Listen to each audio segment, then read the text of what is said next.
hay-adda Al-Mustaqim Foundation ayaa waxa ay magaalada Muqdisho gaar ahaan degmada Yaaqshiid ka hirgelisay iskuul hoose dhexe kaasi oo wax lagu barayo caruurta danyarta iyo kuwa agoonta ah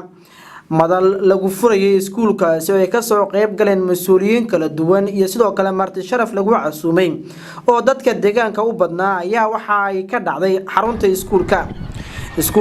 Al-Mustaqim ayaa waxa uu noqon doonaa iskuul wax lagu bari doono ardayda agoonta ah iyo kuwa danta yar qaar kamid ah mas'uuliyiinta hay'adda Al-Mustaqim Foundation ayaa ugu horeyn noo sharaxaya sababaha iskuulkan loo hirgeliyay waxaan rabaa maanta inaan ka warbixiyo hay'adda Al-Mustaqim Foundation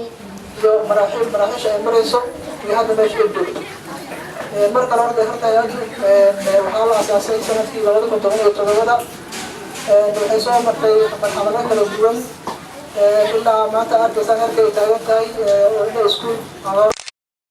ilaa iyo boqolaal caruur ah hay'addu markii oo la aasaasay waxay gacanta ku dhigtay ilaa iyo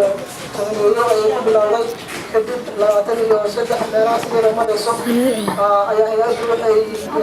go'aansatay in ay furto iskuul hay'adda u gaar ah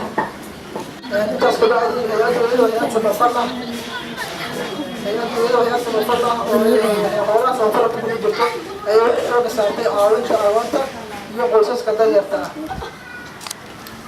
sidoo kale waxaa halkaasi ka hadlay maamulaha iskuulka waxa uuna tilmaamay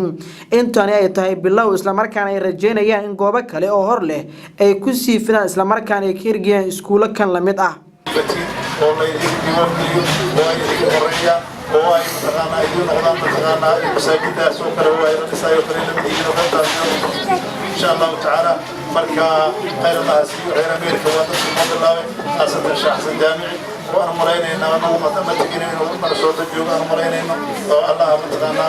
abaal masiiha kara ilaahay baa kara hadana wax ka doonayna waa baalalka iyo tirada ayadu ay ku socdo way insha Allah ta'ala ardayda ayaa iyaga qudhood waxay cabirayaan siday u arkaan iskuulkan waxa ayna mahad ballaaran u jeedinayaan hay'adda Al-Mustaqim Foundation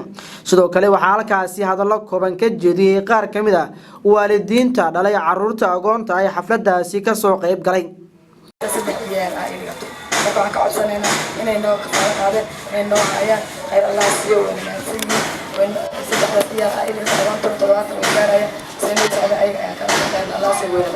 hay'adda Al-Mustaqim Foundation ayaa hay'ad samafal oo laga aasay wadanka Mareykanka waxa ayna mashaariic fara badan ka fulisay qayb kamid ah gobolka Soomaaliya gaar ahaan gobolka Banaadir